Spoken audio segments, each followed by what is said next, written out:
పోలవరంలో ఏదైతే వాల్ కొట్టుకుపోవడానికి అడుగున దెబ్బతింటానికి కారణం చంద్రబాబు టైంలోదే అంటూ నిపుణుల కమిటీ నివేదిక ఇచ్చింది అన్నటువంటిది ఈనాడు ఆంధ్రజ్యోతి వాళ్ళు టచ్ చేయలేదు. సాక్షి మాత్రం సుదీర్ఘమైనటువంటి కథనాన్ని ఆ నివేదికని టచ్ చేస్తూ ఒక వార్త ఇచ్చుకొచ్చింది.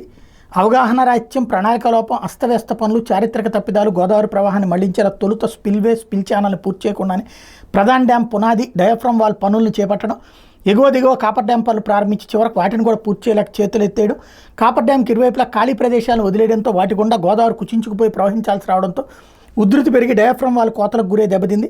వెరసి జీవనాడి లాంటి ప్రాజెక్టుని జీవోత్సవంలో మార్చేశారు. పోలవరంలో సీఎం చంద్రబాబు నిర్వాహకాల మీద మరోసారి తేల్చిన అంతర్జాతీయ నిపుణుల కమిటీ నివేదిక సారాంశం ఇది అన్నటువంటి వార్తని హైలైట్ చేసింది. ఇందులో లోపాలు ఏంటంటే పోలవరం వద్ద భౌగోళిక పరిస్థితుల రీత్యా నదికి ఆవల కుడివైపున స్పిల్వే నిర్మించి ప్రవాహాన్ని మళ్లించి నదికి అడ్డంగా నీటిని నిల్వ చేసే ప్రధాన డ్యామ్ ఎర్త్కమ్ ర్యాక్ఫిల్ డ్యామ్ని నిర్మించేలా సిడబ్ల్యూసీ డిజైన్ ఆమోదించింది.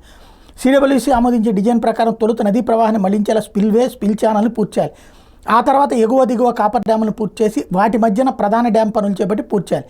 కానీ 2016 డిసెంబర్లో చంద్రబాబు హయాంలో ఒకసారి స్పిల్ ఛానల్, ప్రధాన డ్యామ్, డయాఫ్రమ్ వాల్ పనులు ప్రారంభించారని ఒకేసారి ప్రారంభించారని నిపుణుల కమిటీ ఆక్షేపించింది. గోదావరికి అడ్డంగా 2016 డిసెంబర్ నుంచి 2017 జూలై వరకు చైనేజ్ 1485.7 నుంచి 480 మీటర్ల వరకు 1006 మీటర్లు, 2017 డిసెంబర్ నుంచి 2018 జూన్ వరకు చైనేజ్ 480 నుంచి 89 మీటర్ల వరకు 390.6 మీటర్ల పొడవున మొత్తం 1396.6 మీటర్ల మేర ప్రధాన డ్యామ్ గ్యాప్ 2లో డయాఫ్రమ్ వాల్ నిర్మించారని పేర్కొంది. నదీ ప్రవాహాన్ని పూర్తి స్థాయిలో మళ్లించేలా స్పిల్ ఛానల్ని పూర్తి చేయకపోవడంతో 2018లో గోదావరి ప్రవాహాన్ని డయాఫ్రమ్ వాల్ మీదుగా వదిలేశారని నిపుణుల కమిటీ గుర్తు చేసింది. ఆ ప్రభావం డయాఫ్రమ్ వాల్పై పడకుండా ఎలాంటి రక్షణ చర్యలు తీసుకోకపోవడాన్ని ప్రస్తావించింది.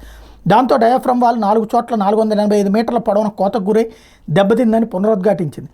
నాడు చంద్రబాబు సర్కార్ హయాంలో గాడి తప్పిన పోలవరం పనులు 2019 మే 30 అధికారంలోకి వచ్చిన వైఎస్ఆర్సీపీ ప్రభుత్వం చక్కదిద్దిందంటూ ఇంకో పక్కన వాళ్ళ హయాంలో బాగు చేశారన్నటువంటి కోణాన్ని ప్రొజెక్ట్ చేసుకొచ్చారు.